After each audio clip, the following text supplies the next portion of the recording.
Hello friends, and not yet friends. Welcome to a different kind of book review here on Mary's Test Kitchen. Chocolatology by Angel York and Darin Wick is, as the title suggests, a study in chocolate, chocolate's fantastical lore, bittersweet history, and delicious vegan recipes. So it's not really focused on cooking. The details are in the history and science of chocolate. And of course, we'll start with the classic hot chocolate.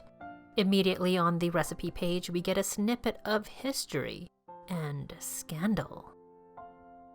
Released earlier this year by indie publishing house Microcosm Publishing, it's a super cute book for the coffee table or for your bookshelf. Especially with the illustrations by Kat Calloway, it has a whimsical feel. The history, in contrast, has some pretty serious stuff in there, but also very interesting and written in a way that I found easy to follow and understand. There's a lot of bitter in that bittersweet history, but also I think stuff that's good to know as a modern day consumer. And by the way, this hot chocolate was perfect.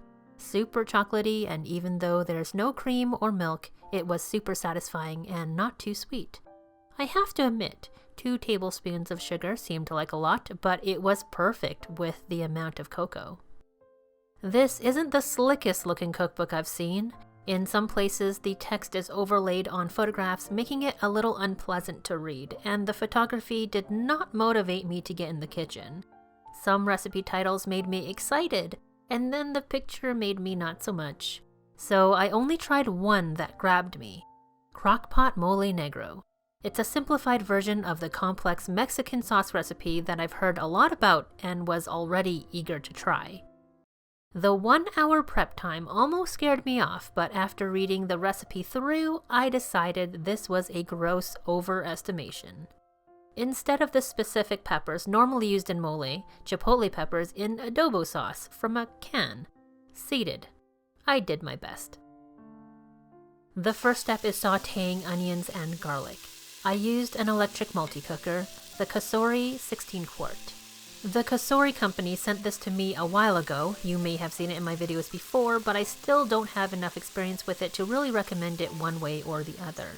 After my air fryer experience, I just have to be very sure before I recommend any appliances to you guys. So the Amazon link is in the description, but don't take it as an endorsement. After 15 minutes, we add cumin, cinnamon, and coriander. At this point, your kitchen is going to smell awesome. After another minute, the rest of the ingredients go in.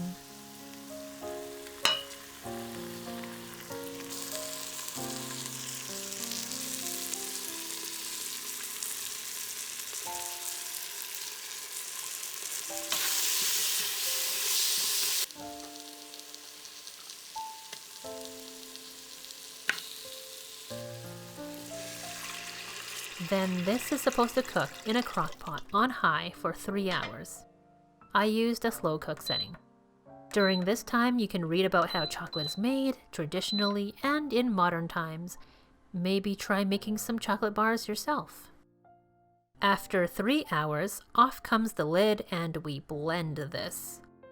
I tried using a stick blender. It got messy, so while I didn't film this, I did throw everything in my Ninja for a minute, and out came this smooth, luxurious sauce. I slapped together some mashed pinto beans rolled up with some black beans and salsa in corn tortillas, baked with red sauce on top, sorta like enchiladas, but don't fight me, true Mexican food lovers. I know I'm not really doing you proud here. But it's just really a vessel for sauce. Gosh darn, this is good stuff.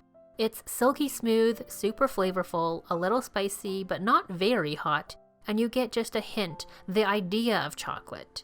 It's not weird. I know it's not the same kind of complex thing traditional mole is supposed to be, but I'm loving it. I'm really glad I have a huge jar of this now. Mole experts, please let me know what you'd put this sauce on. And that's it for this short review. I do want to try more from this book, especially the recipes from Goose Walt and Rebecca August for aquafaba ganache and crazy cake, respectively, because I admire them already for their contributions to the vegan aquafaba world. But after the brownies from Vegan Richa's Everyday Kitchen from not too long ago, I really need to cool it on the chocolate treats. Maybe we'll revisit this again sometime later. Check out the link in the description to find Chocolatology, chocolate's fantastical lore, bittersweet history, and delicious vegan recipes. It's pretty cool. Like, you're pretty cool.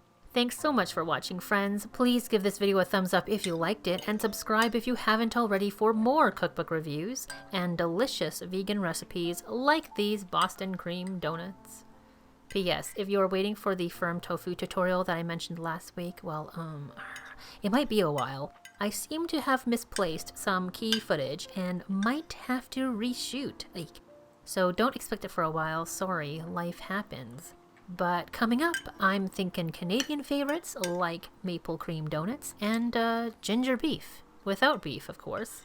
Bye for now.